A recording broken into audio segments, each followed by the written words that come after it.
मेरे प्यारे 10वीं कक्षा के सब बच्चों को परीक्षे ಚಾನಲ್ की ओर से सबको ಹೃದಯಪೂರ್ವಕ ಸ್ವಾಗತ। ನನ್ನೆಲ್ಲ ಪ್ರೀತಿಯ 10ನೇ ತರಗತಿಯ ವಿದ್ಯಾರ್ಥಿನಿಯರೇ, ತಮ್ಮೆಲ್ಲರಿಗೂ ನಮ್ಮ ಪರೀಕ್ಷೆ ಚಾನಲ್ ವತಿಯಿಂದ ಹೃದಯಪೂರ್ವಕ ಸ್ವಾಗತ। मैं आपका टीवीएम सर हिंदी अध्यापक, ನಾನು ನಿಮ್ಮ टीवीएम सर हिंदी अध्यापक ನಿಮಗೆಲ್ಲ ತಿಳಿದಿರುವಂತೆ ಇವತ್ತಿನ ದಿವಸ ಈ ವಿಡಿಯೋದಲ್ಲಿ आज इस वीडियो में 10वीं कक्षा के हिंदी पुस्तिका में पद्यपाठ 7 तुलसी के दोहे के बारे में जानेंगे। ओके, ಈಗ ನಾವು ಮುಂದೆ ಹೋಗೋಣ ಮಕ್ಕಳೇ। हमारा विषय कौन सा है? हमारा विषय हिंदी है। पद्यपाठ 7 तुलसी के दोहे, ತುಳಸಿದಾಸರ ದೋಹೆಗಳು। ಈ ಕವಿತೆಯ ಬಗ್ಗೆ ನಾವು ನೋಡೋದಕ್ಕೆ ಮೊದಲು पद्य की संख्या दोहा अथवा पद्य 7। दोहा का अर्थ क्या होता है? दोहा का अर्थ है दो पंक्ति में रचित रचनाओं की शैली के लिए, दो पंक्ति में रचित कविता शैली को, पद्य की रचना प्रकार को दोहा कहा जाता है। ಎರಡು ಸಾಲಿನ ಕವಿತೆಗಳಿಗೆ ನಾವು ದೋಹೆ ಅಂತೇಳಿ ನಾವು ಹಿಂದಿಲಿ ಕರೆದ್ರೆ, ಕನ್ನಡದಲ್ಲಿ ನಾವು द्विपदी ಅಂತೇಳಿ ನಮಗೆ ಎಲ್ಲ ಗೊತ್ತಿದೆ ಅಲ್ಲ ಮಕ್ಕಳೇ। कविता का नाम क्या है? तुलसी के दोहे। इस कविता के कवि का नाम क्या है? गोस्वामी तुलसीदास जी। गोस्वामी तुलसीदास रವರು ಈ ಕವಿತೆಯ रचनाकाररागिದ್ದಾರೆ। इनका बहुत सुंदर चित्र भी यहाँ तुम्हें दर्शाया गया है। ನಿಮಗೆ ಇಲ್ಲಿ ಸುಂದರವಾದ ಅವರ ಭಾವಚಿತ್ರವನ್ನು ಕೂಡ ಇಲ್ಲಿ ತೋರ್ಪಡಿಸಲಾಗಿದೆ। तो आगे चलकर कवि परिचय के बारे में सबसे पहले इस कविता का भाव देखने के पूर्व, ಈ ಕವಿತೆಯ ಭಾವವನ್ನು ನಾವು ನೋಡೋದಕ್ಕೂ ಮೊದಲು कवि परिचय के बारे में भी बहुत ही अंशों को जान लेने से परीक्षा में भी कवि परिचय के संबंधित कई प्रश्न भी बहुत ही अनुरूपता के रूप में भी अथवा एक वाक्य में भी पूछने का संभव है, ಕೇಳ್ತಕ್ಕಂಥ संदर्भ ಇದೆ। कवि परिचय में गोस्वामी तुलसीदास जी का जीवित समय तो जीवित काल 1532 से 1623 तक इनका जीवित काल है। ಇವರ ಒಂದು ಜೀವಿತ ಅವಧಿ 1532ರಿಂದ 1623 ओके। इनके बारे में अंशों के रूप में भी देख सकते हैं, ಕೆಲವು ಅಂಶಗಳ ಮೂಲಕ ನಾವು ನೋಡಬಹುದಾಗಿದೆ। गोस्वामी तुलसीदास हिंदी साहित्य के भक्ति काल के राम भक्ति शाखा के प्रमुख कवि है। गोस्वामी तुलसीदास रವರು ಭಕ್ತಿ ಕಾಲದ राम भक्ति ಶಾಖೆಯ ಪ್ರಮುಖ ಕವಿ ಅಂತೇಳಿ ನಾವು ತಿಳಿಬಹುದು। और गोस्वामी तुलसीदास का जन्म कब हुआ? इनका जन्म 1532 में हुआ। कहाँ हुआ? उत्तर प्रदेश के राजापुर में हुआ था। उत्तर प्रदेश राजापुरದಲ್ಲಿ ಇವರ ಒಂದು ಜನನ ಆಯಿತು। और एक अंश, इनका पिता का नाम क्या है? आत्माराम। माता का नाम तुलसी था। पिताजी का नाम आत्माराम और माता का नाम तुलसी था। उनके बचपन का नाम रामಬೋಲಾ पड़ा। ಇವರ ಒಂದು ಬಾಲ್ಯದಲ್ಲಿ ಇದ್ದಂಥ ಹೆಸರೇನಪ್ಪ ಅಂದರೆ ರಾಮಬೋಲಾ ಅಂತೇಳಿ। ಅಂದರೆ ನಿಮಗೆಲ್ಲ ಗೊತ್ತಿದೆ, ಹುಟ್ಟಿದ ತಕ್ಷಣ ಇವರು ರಾಮನಾಮವನ್ನು ಉಚ್ಚಾರಣೆಯನ್ನು ಮಾಡಿದ ಸಲುವಾಗಿ ಅವರಿಗೆ ರಾಮನಾಮನ ಉಚ್ಚಾರಣೆಯ ಪ್ರಯುಕ್ತ ರಾಮಬೋಲಾ ಅಂತೇಳಿ ಕರೆಯಲಾಗಿತ್ತು ಅಂತೇಳಿ। तुलसीदास भगवान राम के अनन्य भक्ति थे, भक्तिकाल युगीन कवि है। अनेक भगवान के नामों से अपनी रचनाओं को रचना करते थे, इसलिए यहाँ तुलसीदास जी भी राम नाम पर कविता लिखते थे। इसलिए राम, भगवान राम के अनन्य भक्ति थे। ಹಾಗಾಗಿ ಇವರು ಭಗವಂತ ರಾಮನ ಅನನ್ಯ ಭಕ್ತರಾಗಿದ್ದರು। इनके द्वारा रचित अनेक रचनाओं में से प्रमुख रचनाओं का यहाँ उल्लेख किया गया है। ಅನೇಕ ರಚನೆಗಳಲ್ಲಿ ಪ್ರಮುಖ ರಚನೆಗಳನ್ನು ಇಲ್ಲಿ ನಾವು ಉಲ್ಲೇಖಿಸಬಹುದಾಗಿದೆ, ಅಂದರೆ ಪ್ರಸ್ತಾಪಿಸಬಹುದಾಗಿದೆ। उन रचनाओं में से, प्रमुख रचनाओं में से सबसे पहला है रामचरितमानस, विनय पत्रिका, गीतावली, दोहावली, कवितावली आदि ಇನ್ನು ಮುಂತಾದ ರಚನೆಗಳನ್ನು ನಾವು ಕಾಣಬಹುದು। इस महान कवि का देहांत कब हुआ? इनका देहांत सन मत 1623 को 1623 इವರು काशी में देहांत हुआ। इनका देहांत काशी में हुआ था। कब हुआ था? 1623 ईसा में।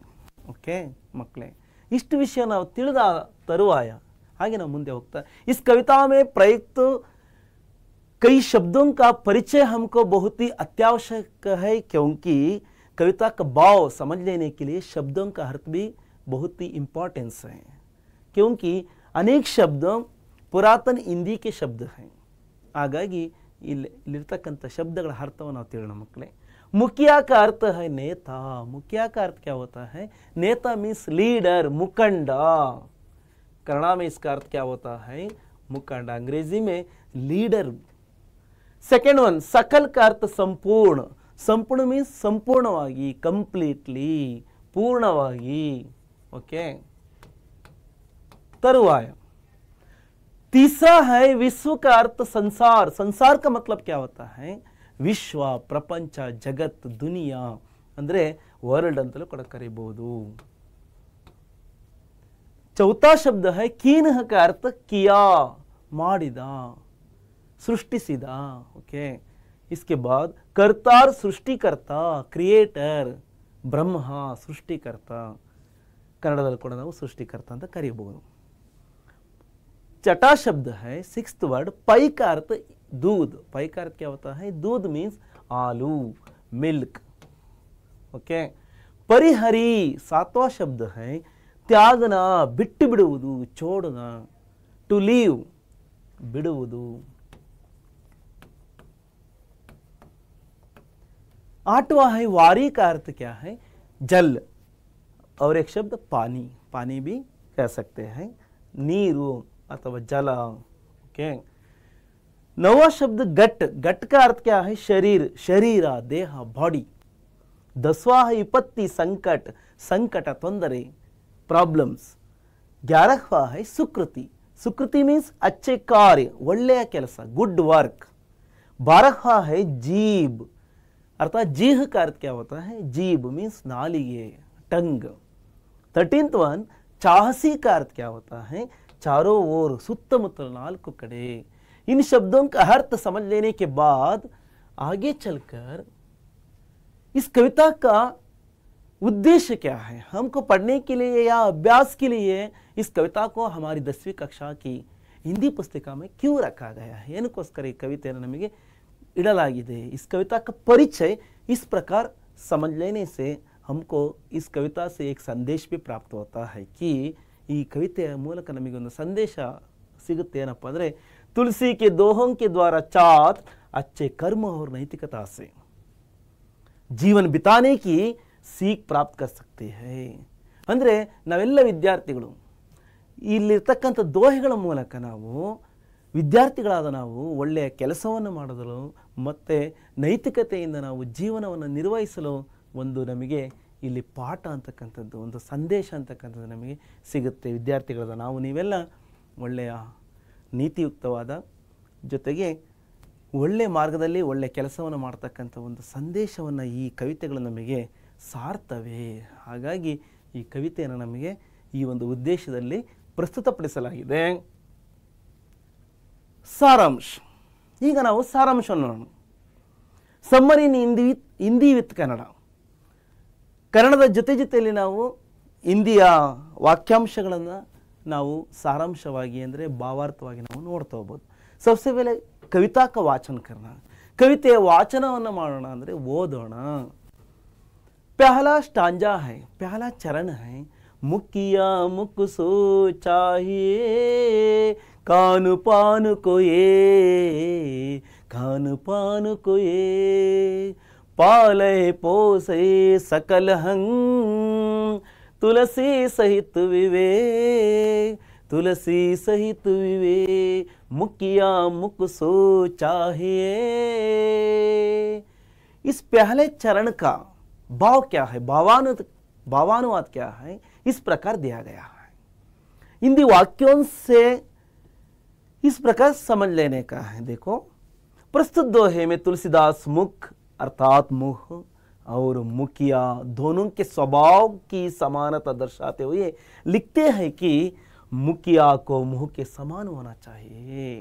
ಪ್ರಸ್ತುತ ಈ ಒಂದು ದೋಹೆ ಭಾಗದಲ್ಲಿ ಮೊದಲ ಚರಣದಲ್ಲಿ ತುಳಸಿದಾಸರವರು ನಮ್ಮ ಮುಖ, ಫೇಸ್, ಈ ಮುಖದಲ್ಲಿ ಅದರಲ್ಲೂ ವಿಶೇಷತಃ ಬಾಯಿ ಅಂತ ಮುಹ का मतलब क्या होता है, ಬಾಯಿಯನ್ನು ಇಲ್ಲಿ ಒಬ್ಬ ಮನೆಯ ಮುಖಂಡನಿಗೆ ಹೋಲಿಕೆಯನ್ನು ಮಾಡಲಾಗಿದೆ, ಕಂಪೇರ್ ಮಾಡಲಾಗಿದೆ. ತುಲನಾ करते हुए मुखिया और मुख दोनों को भी तुलना करते हुए अर्थात अंतर बताते हुए ಇಲ್ಲಿನ ಒಂದು ಎರಡರ ಒಂದು ಹೋಲಿಕೆಯನ್ನು ಮಾಡ್ತಾ ಹೇಳ್ತಾರೆ. ಏನಪ್ಪ ಅಂದರೆ ಮುಹ್ और मुखिया. मुख का अर्थ मुह, मुखिया का मतलब ಯಜಮಾನ, ಮುಖಂಡ. ಈ ಮನೆಯ ಒಬ್ಬ ಯಜಮಾನ, ಅವನ ಬಾಯಿ ಇದೆಯಲ್ಲ, ನಮ್ಮ ದೇಹದ ಭಾಗ ಬಾಯಿ ಮತ್ತು ಒಂದು ಮನೆಯ ಒಂದು ಕುಟುಂಬದ ಪರಿವಾರದ ಮುಖಂಡನ ಒಂದು ಹೋಲಿಕೆಯನ್ನು ಯಾವ ರೀತಿ ಮಾಡಲಾಗಿದೆ ಅಂದರೆ, ಎರಡರ ಒಂದು ಸಮಾನ ಹೋಲಿಕೆಯನ್ನು ಯಾವ ರೀತಿ ಇಲ್ಲಿ ಹೇಳ್ತಾರಪ್ಪ ಅಂದರೆ, ಮುಹು ಕಾನೆ ಪೀನೆ ಕಾಮ ಹಾಕೇಲ ಕರ್ತಾ. ಈ ಬಾಯಿ ಅಂತಕ್ಕಂಥದ್ದು ತಿಂತಕ್ಕಂಥ ಮತ್ತು ನೀರನ್ನು ಸೇವನೆ ಮಾಡ್ತಕ್ಕಂಥ, ಪಾನೀಯವನ್ನು ಸೇವನೆ ಮಾಡ್ತಕ್ಕಂಥ ಕಾರ್ಯವನ್ನು ಒಂದೇ ಮಾಡುತ್ತೆ ಅಲ್ವಾ. ಲೇಕಿನ್ ಹೋ ಜೋ ಖಾತಾ ಪೀತಾ ಹೈ ಉಸ್ಸೆ ಶರೀರ ಕೆ ಸಾರೆ ಅಂಗों का ಪಾಲನ್ ಪೋಷಣ್ ಕರ್ತಾ ಹೈ. ತಿನ್ನುವುದರ ಅಥವಾ ಕುಡಿಯುವುದರ ಮೂಲಕ ಇಡೀ ದೇಹಕ್ಕೆ ಒಂದು ಚೈತನ್ಯವನ್ನು, ಶಕ್ತಿಯನ್ನು ನೀಡತಕ್ಕಂಥ ಕಾರ್ಯವನ್ನು ಇದೊಂದೇ ಮಾಡುತ್ತೆ. ಹಾಗೆ ತುಳಸಿ ಕಿ राय में मुखिया को भी ऐसी ही विवेकवान होना चाहिए कि वो काम अपनी तरह से करे लेकिन उसका फल सभी में बांटे. ಅದೇ ರೀತಿ ಯಾವ ರೀತಿ ಈ ಬಾಯಿ ಅಂತಕ್ಕಂಥದ್ದು ತಿನ್ನುವ ಕುಡಿಯುವ ಕೆಲಸವನ್ನು ಮಾಡ್ತಾ ಇಡೀ ದೇಹವನ್ನು ಪೋಷಣೆ ಮಾಡುತ್ತೆ, ಇಡೀ ದೇಹಕ್ಕೆ ಒಂದು ಬಲವನ್ನು, ಶಕ್ತಿಯನ್ನು, ಚೈತನ್ಯವನ್ನು ಕೊಡ್ತಕ್ಕಂಥ ಒಂದು ಕಾರ್ಯವನ್ನು ಮಾಡುತ್ತೆ. ಹಾಗೆ ಒಬ್ಬ ಮನೆಯ ಮುಖಂಡನು ಕೂಡ ಇಡೀ ಪರಿವಾರದ ಎಲ್ಲ ಸದಸ್ಯರಿಗೆ ತಾನು ಮಾಡುವ ಕೆಲಸದ ಮೂಲಕ, ತಾನು ಮಾಡ್ತಕ್ಕಂಥ ಒಂದು ಒಳ್ಳೆಯ ಕೆಲಸಗಳ ಮೂಲಕ, ತನ್ನೆಲ್ಲ ಕಾರ್ಯಗಳ ಮೂಲಕ ಆ ಫಲವನ್ನು ಕುಟುಂಬದ ಎಲ್ಲ ಸದಸ್ಯರಿಗೆ ಸಮಾನವಾಗಿ ಹಂಚಬೇಕು. ಎಲ್ಲರಿಗೂ ಕೂಡ ಸಮಾನವಾಗಿ ಅದರ ಫಲಾಫಲವನ್ನು ಶೇರ್ ಮಾಡಬೇಕು ಅಂತೇಳಿ ತುಳಸಿದಾಸರವರ ಒಂದು ಬಯಕೆ. ಜೊತೆಗೆ ಇಂತಹ ಒಂದು ಪ್ರಕ್ರಿಯೆ ಇದ್ದರೆ ಆ ಕುಟುಂಬ ಭಾಳ ಚೆನ್ನಾಗಿರುತ್ತೆ ಅಂತೇಳಿ, ಭಾಳ ಸೌಖ್ಯವಾಗಿರುತ್ತೆ ಅಂತೇಳಿ ಕುಟುಂಬದ ಒಂದು ಸುಂದರ ಚಿತ್ರವನ್ನು ಕೂಡ ನಾವಿಲ್ಲಿ ನೋಡ್ತಾ ಇದ್ದೀವಿ ಅಲ್ವಾ. ಹಾಗೆ ನಾವು ಮುಂದೆ ಹೋಗ್ತಾ ಇದರ ಕನ್ನಡ ಭಾವಾನುವಾದವನ್ನು ನಾವು ಈ ರೀತಿ ಓದೋಣ ಮಕ್ಕಳೇ. ಓಕೆ, ತುಳಸಿದಾಸರು ಮುಖ ಮತ್ತು ಮುಖ್ಯಸ್ಥ ಇಬ್ಬರ ಸ್ವಭಾವವನ್ನು ಸಮಾನತೆಯಿಂದ ಕಾಣುತ್ತಾರೆ. ಮುಖ್ಯಸ್ಥನಾದವನು ಮುಖದಂತೆ ಇರಬೇಕು. ಮುಖವು ತಿನ್ನುವ ಮತ್ತು ಕುಡಿಯುವ ಕೆಲಸವನ್ನು ಒಂದೇ ಮಾಡುತ್ತದೆ. ಆದರೆ ಅದು ತಿನ್ನುವುದು ಕುಡಿಯುವುದರಿಂದ ಅದರ ಶರೀರದ ಅಂಗಗಳ ಪಾಲನೆ ಪೋಷಣೆ ಆಗುತ್ತೆ. ಇಡೀ ಶರೀರದ ಎಲ್ಲ ಅಂಗಗಳಿಗೆ ಒಂದು ರೀತಿಯಲ್ಲಿ ಶಕ್ತಿ, ಚೈತನ್ಯ, ಬಲ ಅಂತಕ್ಕಂಥದ್ದು ಬಂದು ಅಲ್ಲಿ ಆ ರೀತಿ ಪೋಷಣೆ ಅಂದರೆ ಒಂದು ಪೂರೈಕೆ ಅಂತಕ್ಕಂಥ ಒಂದು ಕಾರ್ಯ ನಡೆಯುತ್ತೆ. ತುಳಸಿದಾಸರ ಅಭಿಪ್ರಾಯದಲ್ಲಿ ಮುಖ್ಯಸ್ಥನಾದವನು, ಮನೆಯ ಯಜಮಾನ ಅಥವಾ ಮಾಲೀಕನಾಗಿರ್ತಕ್ಕಂಥವನು ಮುಖದಂತೆ, ನಮ್ಮ ಬಾಯಿ ಅಥವಾ ಮುಖದಂತೆ ಏನು ಹೆಡ್ ಫೇಸ್ ಇದೆಯಲ್ವಾ, ಈ ಮುಖ ಮತ್ತು ಬಾಯಿಯಂತೆ ವಿವೇಕವಂತನಾಗಿರಬೇಕು ಅಂತೇಳಿ ಹೇಳ್ತಾರೆ. ಅವನು ಮುಖದ ತರಹ ಯಾವುದೇ ಫಲಾಪೇಕ್ಷೆ ಇಲ್ಲದೆ, ಈ ಬಾಯಿ ಯಾವುದೇ ಫಲಾಪೇಕ್ಷೆನ ಬಯಸಲ್ಲ, ಅದು ಪ್ರತಿಫಲವನ್ನು ಬಯಸಲ್ಲ. ಆ ರೀತಿ ಕೆಲಸ ಕಾರ್ಯಗಳನ್ನು ಮಾಡುತ್ತಾ ಸಮಾಜದ ಎಲ್ಲ ಜನರಿಗೆ ಸಮಾನ ರೂಪದಲ್ಲಿ ನೀಡಬೇಕು ಅಂತೇಳಿ ಈ ದೇಹದ ಎಲ್ಲ ಅಂಗಗಳಿಗೆ, ಕಣ್ಣಿರ್ಬೋದು ಅಲ್ವಾ, ಕಣ್ಣಿಗಿರ್ಬೋದು, ಮೂಗು ಮತ್ತು ಕಿವಿ ಮತ್ತು ಕೈಗಳು, ಸರ್ವಾಂಗಗಳಿಗೂ ಯಾವ ರೀತಿ ಪೋಷಣೆಯನ್ನು ಮಾಡ್ತಕ್ಕಂಥ ಕೆಲಸವನ್ನು ಮಾಡುತ್ತೋ ಹಾಗೆ. दूसरा चरण है, सेकंड स्टांजा में एक बार कविता को पढ़ना. सुनिए. जड़ चेतन गुण दोषमय विश्व कीन करतार, विश्व कीन करतार, संत हंस गुण गाइम पै परिहरिवारी विकार, परिहरिवारी विकार. दूसरे चरण का, दूसरे दोहे का भावार्थ इस प्रकार हिंदी में सुनिए. प्रस्तुत दोहे में तुलसीदास हंस पक्षी के साथ संत की तुलना करते हुए उसके स्वभाव का परिचय देते हैं. ತುಳಸಿದಾಸರ ಈ ಒಂದು ಎರಡನೇ ದೋಹಿನಲ್ಲಿ ಹಂಸ ಪಕ್ಷಿಯ ಜೊತೆ ಸಂತರನ್ನು ಹೋಲಿಕೆ ಮಾಡ್ತಾ ಇಲ್ಲಿ ಅವರ ಸ್ವಭಾವವನ್ನು, ಸಂತರ ಸ್ವಭಾವವನ್ನು ಮತ್ತು ಹಂಸಪಕ್ಷಿಯ ಸ್ವಭಾವವನ್ನು ಇಲ್ಲಿ ಪರಿಚಯವನ್ನು ಮಾಡಿಕೊಡ್ತಾ ಇದ್ದಾರೆ. सृष्टिकर्ता ने संसार को जड़ चेतन और गुणदोष मिलाकर बनाया है. सृष्टिकर्ता ಅಂತಕ್ಕಂಥನು ಈ ಬ್ರಹ್ಮದೇವ, इस दुनिया की सृष्टि करने वाला है वो ब्रह्मदेव सृष्टिकर्ता. ಈ ಜಗತ್ತಿನ ಸೃಷ್ಟಿಕರ್ತನಾಗಿರ್ತಕ್ಕಂಥ ಬ್ರಹ್ಮದೇವನು ಯಾವ ರೀತಿ ಜಡ ಅಂದರೆ ನಿರ್ಜೀವ ವಸ್ತುಗಳನ್ನು, ಚೇತನ ಅಂದರೆ ಸಜೀವ ವಸ್ತುಗಳನ್ನು ಆ ವಸ್ತುಗಳಲ್ಲಿ, ಚರಾಚರ ವಸ್ತುಗಳಲ್ಲಿ, ಸಜೀವ ನಿರ್ಜೀವ ಎಲ್ಲ ವಸ್ತುಗಳಲ್ಲೂ ಕೂಡ ಒಂದು ಒಳ್ಳೆಯ ಗುಣಗಳನ್ನು ಕೂಡ ಅಳವಡಿಸಿದ್ದಾನೆ. ಜೊತೆಗೆ ದೋಷ ಅಂದರೆ ಮಿಸ್ಟೇಕ್ಸನ್ನು ಕೂಡ, ಕೆಲವೊಂದು ಅವಗುಣಗಳನ್ನು ಕೂಡ ಅಲ್ಲಿ ಮಿಶ್ರಣ ಮಾಡ್ತಾ ಇಲ್ಲಿ ಜಗತ್ತನ್ನು ಸೃಷ್ಟಿ ಮಾಡಿದ್ದಾನೆ. ಓಕೆ, ಅರ್ಥಾತ್ ಅಂದರೆ ಈ ಸಂಸಾರ ಮೇ ಹಚ್ಚೆ ಬುರೆ ಸಾರ್ ನಿಸಾರ್, good bad, meaningful and meaningless, ಅರ್ಥಪೂರ್ಣವಾಗಿರ್ತಕ್ಕಂಥ, ಅರ್ಥ ಇಲ್ಲದಂತಹ, ಸಮಾಜ ತಿಳಿದಲೇ ಇರತಕ್ಕಂಥ ಎಲ್ಲ ರೂಪದಲ್ಲಿ ನಾ समझ के रूप में अनेक गुण दोष भरे हुए हैं. अनेक गुणों को दोषों को भी भरे हुए हैं. अनेक गुणदोषಗಳನ್ನು ಕೂಡ ಸೃಷ್ಟಿಕರ್ತ ಏನು ಮಾಡಿದ್ರೆ ತುಂಬಿದ್ದಾನೆ. लेकिन अंश रूपी साधु लोग विकारों को छोड़कर अच्छे गुणों को अपनाते हैं. ಆದರೆ ಅಂಶ ಪಕ್ಷಿ ರೂಪದಲ್ಲಿರ್ತಕ್ಕಂಥ ಈ ಸಾಧು ಜನರು ಏನು ಮಾಡ್ತಾರಪ್ಪ ಅಂದರೆ ಒಳ್ಳೆ ಗುಣಗಳನ್ನು ತಮ್ಮದಾಗಿಸ್ಕೊಳ್ತಕ್ಕಂಥ ಒಂದು ಕಾರ್ಯದಲ್ಲಿ ನಿರತರಾಗಿರ್ತಾರೆ. ಒಳ್ಳೆಯದನ್ನು ಮಾತ್ರ ಸ್ವೀಕಾರ ಮಾಡ್ತಕ್ಕಂಥ ಒಂದು ಕೆಲಸವನ್ನು ಮಾಡ್ತಾರೆ. ಇಡೀ ಪ್ರಪಂಚದ ಸೃಷ್ಟಿಕರ್ತ ಬ್ರಹ್ಮ ಇಂತಹ ಎಲ್ಲ ಒಂದು ಗುಣದೋಷಗಳಿಂದ ಈ ಪ್ರಪಂಚವನ್ನು ಸೃಷ್ಟಿ ಮಾಡಿದ್ದಾನೆ, ಕ್ರಿಯೇಟ್ ಮಾಡಿದ್ದಾನೆ ಅಂತೇಳಿ ಈ ಎರಡನೇ ದೋಹೆ ನಮಗೆ ಅರ್ಥೈಸ್ತಾ ಇನ್ನೂ ನಾವು ಏನು ತಿಳಿತಾ ಹೋಗ್ಬೋದಪ್ಪ ಅಂದರೆ, इसका भावानुवाद करने में भी इस प्रकार दिया गया है. एक बार पढ़ूंगा, सभी सुनो. ತುಳಸಿದಾಸರು ಹೇಳ್ತಾರೆ, ಸೃಷ್ಟಿಕರ್ತ ಭಗವಂತನು ಈ ಜಗತ್ತಿನಲ್ಲಿ ಸಜೀವ ನಿರ್ಜೀವ ವಸ್ತುಗಳ ಜೊತೆಗೆ ಗುಣದೋಷಗಳನ್ನು ಕೂಡ ತುಂಬಿದ್ದಾನೆ. ಇದರ ಅರ್ಥ ಏನಪ್ಪ ಅಂದರೆ ಇಷ್ಟೇ, ಜಗತ್ತಿನಲ್ಲಿ ಒಳ್ಳೆಯದು ಕೆಟ್ಟದ್ದು ತಿಳಿದ ಮತ್ತು ತಿಳಿಯಲಾರದ ರೂಪದಲ್ಲಿ ಕೆಲವು ಗುಣದೋಷಗಳು ತುಂಬಿದ್ದಾವೆ. ಹಂಸಪಕ್ಷಿಯ ಹೇಗೆ ನೀರನ್ನು ಬಿಟ್ಟು, ಅಲ್ಲಿರ್ತಕ್ಕಂಥ ನೀರಿನ ಅಂಶವನ್ನು ಬಿಟ್ಟು ಬರೀ ಹಾಲನ್ನು ಹೇಗೆ, ಹಂಸಪಕ್ಷಿಯ ಮುಂದೆ ನೀರು ಮತ್ತು ಹಾಲನ್ನು ಜೊತೆಯಾಗಿಟ್ಟಾಗ ಅದು ಕೇವಲ ಹಾಲನ್ನು ಯಾವ ರೀತಿ ನೀರನ್ನು ತ್ಯಜಿಸಿ ನೀರನ್ನು ಬಿಟ್ಟು ಬರೀ ಹಾಲನ್ನು ಹೇಗೆ ಸ್ವೀಕಾರ ಮಾಡುತ್ತೆ ಇರ್ತದೆಯೋ, ಹಾಗೆ ಸಂತ ಜನರು ಕೂಡ ನೀರಿನ ರೂಪದಲ್ಲಿರ್ತಕ್ಕಂಥ ವಿಕಾರವನ್ನಂದರೆ ಬೇಡದಂಥ ತ್ಯಜಿಸ್ತಕ್ಕಂಥ ಅಂಶಗಳನ್ನು ಬಿಟ್ಟು ಹಾಲಿನ ರೂಪದಲ್ಲಿರ್ತಕ್ಕಂಥ ಒಳ್ಳೆಯ ಗುಣಗಳನ್ನು ತಮ್ಮದಾಗಿಸಿಕೊಳ್ತಾರೆ, ತಮ್ಮಲ್ಲಿ ಅಳವಡಿಸ್ಕೊತಾರೆ ಅಂಥೇಳಿ ಈ ಒಂದು ಎರಡನೇ ದೋಹೆ ನಮಗೆ ಅರ್ಥೈಸುತ್ತೆ ಮಕ್ಕಳೇ. ಓಕೆ, ಹಾಗೆ ನಾವು ಮುಂದೆ ನೋಡ್ತಾ ಹೋದರೆ ತೀಸ್ರೆ ದೋಹೆ ಕಾ ವಾಚನ್ ಏಕ್ ಬಾರ್ ಸುನೋ. ಒಂದು ಸಾರಿ ಈ ಮೂರನೇ ದೋಹೆನ ನಾವೀಗ ಓದೋಣ ಮಕ್ಕಳೇ. दया धर्म का मूल है, पाप मूल अभिमान, पाप मूल अभिमान. तुलसी दयान चांडिए जब लग गट में प्राण, जब लग गट में प्राण, जब लग गट में प्राण. ದಯಾ ಧರ್ಮ ಕಾ ಮೂಲ ಹೈ, ದಯವೇ ಧರ್ಮದ ಮೂಲವಯ್ಯ ಅಂತೇಳಿ ನಮ್ಮ ಕರ್ನಾಟಕದಲ್ಲೂ ಕೂಡ ಭಕ್ತಿ ಕಾಲದಲ್ಲಿ ಬಸವಣ್ಣನವರು ಹೇಳಿರ್ತಕ್ಕಂಥ ಒಂದು ವಿಚಾರ ಸಂಗತಿ ನಿಮಗೆಲ್ಲ ಕನ್ನಡದಲ್ಲಿ ಈಗಾಗಲೇ ಬಸವಣ್ಣನವರ ವಚನಗಳ ಒಂದು ವಿಚಾರದಲ್ಲಿ ನಿಮ್ಮ ಕನ್ನಡ ಅಧ್ಯಾಪಕಿಯರು ನಿಮಗೆ ಹೇಳಿರ್ತಾರೆ ಅಲ್ವಾ. ಹಾಗೆ ಎಲ್ಲ ಜಾಗದಲ್ಲೂ ಕೂಡ ಎಲ್ಲ ಕಡೆಯೂ ಕೂಡ ಪೂರೆ ಭಾರತ್ ಭರ್ में भी अनेक संत लोग दया के बारे में, धर्म के बारे में बताए हैं.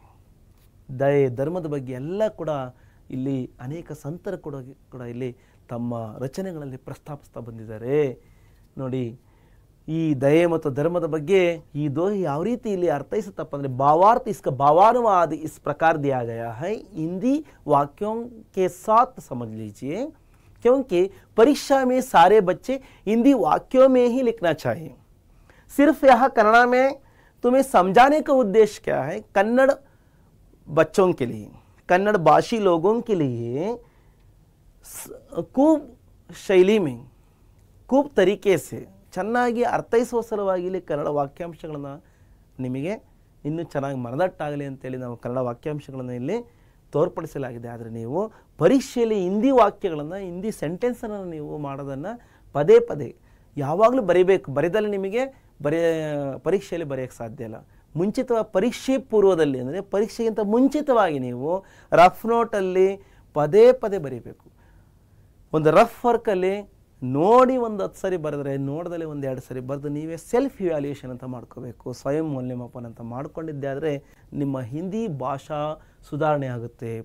ಮತ್ತು ಕಾಗುಣಿತ ಮಿಸ್ಟೇಕ್ಸ್ ಎಲ್ಲ ನೀವು ಅವಾಯ್ಡ್ ಮಾಡಿಕೊಂಡು ಜೊತೆಗೆ ಹಿಂದಿ ರೈಟಿಂಗ್ ಸ್ಪೀಡ್ ಕೂಡ ನಿಮಗೆ ಡೆವಲಪ್ ಆಗಿ ನೀವು ಒಳ್ಳೆ ಸ್ಕೋರ್ ಮಾಡೋದಕ್ಕೆ ಸಾಧ್ಯ ಆಗುತ್ತೆ ಮಕ್ಕಳೇ. प्रस्तुत दोहे में तुलसीदास ने स्पष्टतः बताया है कि धर्म का मूल है दया, धर्म का मूल है, दया ही धर्म का मूल है और अभिमान पाप का. ದಯವೇ ಧರ್ಮದ ಮೂಲವಯ್ಯ ಅಂದರೆ ಸಕಲ ಪ್ರಾಣಿಗಳಲ್ಲೂ ದಯೆ ಇರಬೇಕು ಅಂತೇಳಿ ಬಸವಣ್ಣನವರು ಹೇಗೆ ಹೇಳಿದ್ರು ಹಾಗೆ ತುಳಸಿದಾಸರು ಕೂಡ ಇಲ್ಲಿ ಹೇಳ್ತಾ ಇದ್ದಾರೆ. ಅಂದರೆ ಎಲ್ಲರ ಬಗ್ಗೆ, ಎಲ್ಲ ಪ್ರಾಣಿಗಳಿರ್ಬೋದು ಮನುಷ್ಯರಿರ್ಬೋದು ಎಲ್ಲರ ಮೇಲೆ ದಯೆ ಕರುಣೆ ಅಂತಕ್ಕಂಥದ್ದು ಇರಬೇಕು. ಅದೇ ನಮ್ಮ ಧರ್ಮದ ಮೂಲ ಆಗಿದೆ. ಉಸ್ಕೆ ಬದಲೇ ಅಭಿಮಾನ್ ಕಾ ರೂಪ್ ದಿಖಾಯಿತು. ಅಭಿಮಾನ ಅಂದರೆ ಇಲ್ಲಿ ನಾವು ಒಳ್ಳೆ ಪದ ಅಂತ ನಾವು ತಿಳಿಬಾರ್ದು. ಅಭಿಮಾನ ಹಿಂದಿ ಮೇ ಗಮಂಡ್, ಗರ್ವ ಅಂತೇಳಿ ನಾವು ತಿಳಿಬೋದು. ಗರ್ವ, ಅಹಂ, ಅಹಂಕಾರವೇ ನಮ್ಮ ಪಾಪಕೃತ್ಯಗಳಿಗೆ, ಕೆಟ್ಟ ಕೆಲಸಗಳಿಗೆ ಪ್ರೇರಣೆ, ಮೂಲ ಕಾರಣ ಅಂತೇಳಿ ಈ ಒಂದು ದೋಹೆಯ ಮೊದಲ ಸಾಲು ನಮಗೆ ಅರ್ಥೈಸುತ್ತೆ. ಓಕೆ, इसलिए कवि कहते हैं कि जब तक शरीर में प्राण है तब तक मानव को अपना अभिमान छोड़कर दयालु बने रहना चाहिए. ಎಲ್ಲಿವರೆಗೂ ಈ ಶರೀರದಲ್ಲಿ ನಮ್ಮ ಪ್ರಾಣ ಅಂತಕ್ಕಂಥದ್ದು ಇರುತ್ತೋ ಅಲ್ಲಿವರೆಗೂ ನಾವೇನು ಮಾಡಬೇಕಪ್ಪ ಅಂದರೆ ನಮ್ಮಲ್ಲಿರ್ತಕ್ಕಂಥ ಅಹಂಕಾರವನ್ನು ನಾವು ಸುಟ್ಟಾಕಬೇಕು. ಆ ಅಹಂಕಾರವನ್ನು ಬಿಡಬೇಕು. ಬಿಟ್ಟಿದ್ದೆ ಆದರೆ ನಾವು ಒಳ್ಳೆ ದಯಾಪರರಾಗ್ಬೋದು, ದಯಾವಂತರಾಗ್ಬೋದು. ಕನ್ನಡದಲ್ಲಿ ನಾವು ವಾಕ್ಯಾಂಶವನ್ನು ಓದೋಣ ಮಕ್ಕಳೇ. ತುಳಸಿದಾಸರು ಇಲ್ಲಿ ಸ್ಪಷ್ಟವಾಗಿ ಹೇಳ್ತಾರೆ ಏನಪ್ಪ ಅಂದರೆ ದಯವೇ ಧರ್ಮದ ಮೂಲ ಮತ್ತು ಅಭಿಮಾನ ಪಾಪದ ಮೂಲ ಅಂತೇಳಿ. ಅಭಿಮಾನ ಅಂದರೆ ಅಹಂಕಾರ ಪಡ್ತಕ್ಕಂಥದ್ದು ಪಾಪಕ್ಕೆ ಒಂದು ಅಡಿಪಾಯ ಆಗುತ್ತೆ. ಆದ್ದರಿಂದ ಕವಿಗಳು ಹೇಳ್ತಾರೆ, ತುಳಸಿದಾಸ್ ಜಿ ಯಹ कहते हैं कि ಎಲ್ಲಿಯವರೆಗೂ ಶರೀರದಲ್ಲಿ ನಮ್ಮ ಪ್ರಾಣ ಇರುತ್ತೋ ಅಲ್ಲಿಯವರೆಗೂ ಮನುಷ್ಯನಾದವನು ಅಹಂಕಾರವನ್ನು ಬಿಟ್ಟು ದಯಾವಂತನಾಗಿರಬೇಕು. इसके बाद चौथे दोहे के बारे में भी एक बार वाचन के बाद उसका भावार्थ भी देखने का है. सुनो. तुलसी साति विपत्ति के विद्या विनय विवेक, विद्या विनय विवेक, साहस सुकृति सुसत्युर, राम भरोसो ये, राम भरोसो ये. तुलसी साति विपत्ति के विद्या विनय विवेक. इसका भावार्थ इस प्रकार वाक्य में समझ लीजिए. प्रस्तुत दोहे में तुलसीदास जी कह रहे हैं कि मनुष्य पर जब विपत्ति पड़ती है तब विद्या विनय तथा विवेक ही उसका साथ निभाते हैं. ಮನುಷ್ಯನಲ್ಲಿ ಇಲ್ಲಿ ತುಳಸಿದಾಸರು ಏನಂತ ಹೇಳ್ತಾರಪ್ಪ ಅಂದರೆ ಮನುಷ್ಯನಲ್ಲಿ ಯಾವಾಗ ಒಂದು ತೊಂದರೆ ಆಪತ್ತು ಅಂತಕ್ಕಂಥದ್ದು ಉಂಟಾಗ್ತದೋ ಆಗ ಆಪತ್ತಿನಿಂದ ತೊಂದರೆಯಿಂದ ನಾವು ಪಾರಾಗೋದಕ್ಕೆ ನಮ್ಮಲ್ಲಿರ್ತಕ್ಕಂಥ ಒಂದು ವಿದ್ಯೆ ಮತ್ತು ವಿನಯ ಗುಣ, ಒಬಿಡಿಯೆಂಟ್ ಅಂತಕ್ಕಂಥದ್ದು ಮತ್ತು ವಿವೇಕ, ನಾಲೆಡ್ಜ್ ಅಂತಕ್ಕಂಥದ್ದು ಬಹಳ ಸಹಾಯಕ್ಕೆ ಬರುತ್ತೆ. ಅವು ಈ ಕಷ್ಟವನ್ನು ನಿಭಾಯಿಸ್ತಕ್ಕಂಥ ಒಂದು ಚೈತನ್ಯ ಶಕ್ತಿಯನ್ನು ಕೂಡ ಮಾಡ್ತವೆ. ಜೋ ರಾಮ್ ಪರ್ ಭರೋಸಾ ಕರ್ತಾ ಹೈ ವೋ ಸಾಹಸಿ ಸತ್ಯರತ್ ಅವ್ರ ಸುಕೃತ್ವಾನ್ ಬಂತಾ ಹೈ.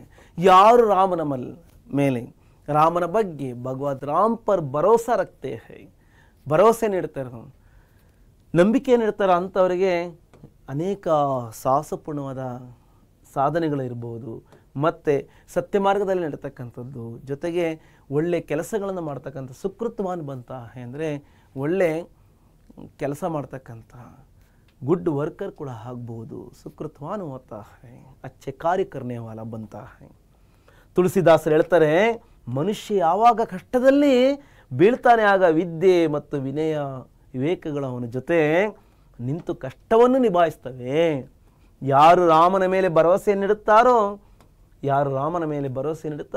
ಅಂಥವರು ಯಾವಾಗಲೂ ಸತ್ಯವಂತರು ಹಾಗೂ ಸುಕೃತ್ಯರಾಗಿರ್ತಾರೆ. ಸತ್ಯದ ಮಾರ್ಗದಲ್ಲಿ ನಡೀತಕ್ಕಂಥ ಸತ್ಯವಂತರಾಗಿರ್ತಾರೆ ಮತ್ತು ಒಳ್ಳೆಯ ಕೆಲಸಗಳನ್ನು ಮಾಡ್ತಕ್ಕಂಥ ಸುಕೃತ ಮನುಷ್ಯರಾಗ್ತಾರೆ ಅಂತೇಳಿ ನಾವಿಲ್ಲಿ ತಿಳಿಬೋದು. ನೋಡಿ, ಭಗವಾನ್ ರಾಮನ ಮೇಲೆ ನಮ್ಮ ನಂಬಿಕೆ ಇರಬೇಕು ಅಂತೇಳಿ. ಹಾಗೆ ನಾವು ಮುಂದೆ ಹೋಗ್ತಾ ನೋಡೋದಾದರೆ ಪಾಂಚವ ಅಂತಿಮ ದೋಹ ಹೈ, ಕೊನೆಯ ದೋಹೆ ಯಾವುದಪ್ಪ ಅಂದರೆ ರಾಮ ನಾಮ ಮನೆ ದೀಪದರು जीह दे हरिद्वार तुलसी भीतर बाहिरो जो चाहत उजियार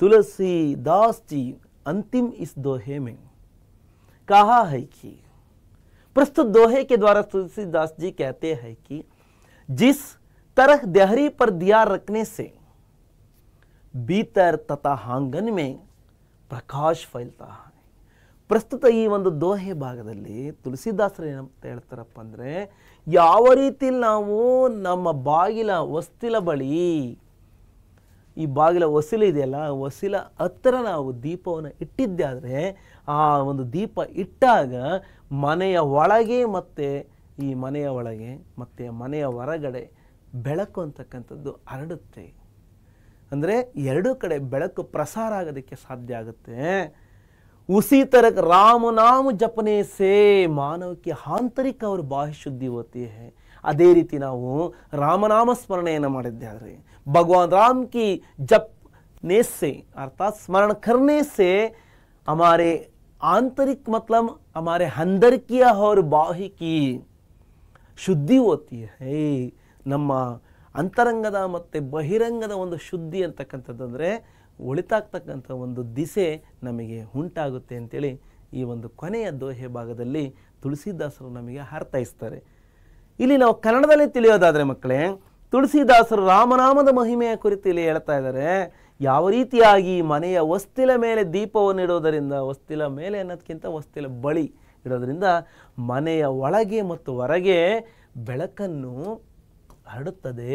ಅದೇ ತೆರನಾಗಿ ವಸ್ತಿದ ರೂಪದ ನಾಲಿಗೆ ಇಲ್ಲಿ ಮತ್ತೊಂದು ಎರಡನೇ ಸಾಲಲ್ಲಿ ಜೊತೆಗೆ ಇಲ್ಲಿ ಜೀಹಕ ಮತ್ಲಬ್ ಜೀಬ್, ಹೇಗೆ ಬಾಗಿಲ ಬಳಿ ನಾವು ದೀಪವನ್ನು ಇಡ್ತೀವೋ ಅದೇ ರೀತಿ ನಮ್ಮ ಈ ಬಾಯೆಂಬ ಬಾಗಿಲ ಬಳಿ ಒಂದು ದೀಪದ ರೂಪದಲ್ಲಿರ್ತಕ್ಕಂಥ ಈ ನಾಲಿಗೆ ಇದೆ ನೋಡಿ. ಈ ನಾಲಿಗೆ ದೀಪದ ರೀತಿಯಲ್ಲಿ ಕೆಲಸವನ್ನು ಮಾಡಬೇಕು. ಯಾವ ರೀತಿಯಪ್ಪ ಅಂದರೆ ಇಡೋದ್ರಿಂದ ನೋಡಿ, ರಾಮನಾಮವನ್ನು ನಾವು ಉಚ್ಚಾರಣೆ ಮಾಡೋದು ಯಾವುದರಿಂದ? ನಾಲಿಗೆಯಿಂದ ತಾನೆ.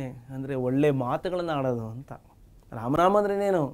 ಭಗವಂತನ ಸ್ಮರಣೆಗೆ ಹೋಗ್ತೀವಿ ಅಂದರೆ ನಾವು ಒಳ್ಳೆ ಮಾತುಗಳನ್ನು ಕರಿತೀವಿ, ಒಳ್ಳೆ ಸ್ವಭಾವಗಳು ನಮ್ಮಲ್ಲಿ ಸೃಷ್ಟಿಯಾಗುತ್ತೆ. ಆವಾಗ ನಮ್ಮ ಸುತ್ತಮುತ್ತಲು ಒಳ್ಳೆ ಜನಗಳು, ಒಳ್ಳೆ ಮಿತ್ರರು, ಒಳ್ಳೆ ಸಂಬಂಧಿಕರು, ಒಳ್ಳೆ ಸಮಾಜ ಅಂತಕ್ಕಂಥದ್ದು ಕ್ರಿಯೇಟ್ ಆಗುತ್ತೆ. ವಸ್ತು ರೂಪದ ನಾಲಿಗೆಯ ಮೇಲೆ ರಾಮನಾಮದ ಜ್ಯೋತಿಯನ್ನಿಡುವುದರಿಂದ ಮನಸ್ಸಿನ ಒಳಗೆ, ನಮ್ಮ ಮನದ ಒಳಗೆ ಮತ್ತು ಮನಸ್ಸಿನ ಹೊರಗೆ, ನಮ್ಮ ಮನಸ್ಸಿನ ಒಂದು ಬಹಿರಂಗದ ಹೊರಗಡೆ ಜ್ಞಾನ ರೂಪದ ಬೆಳಕು, ಜ್ಞಾನವೆಂಬ ಬೆಳಕು ಹರಡುತ್ತೆ.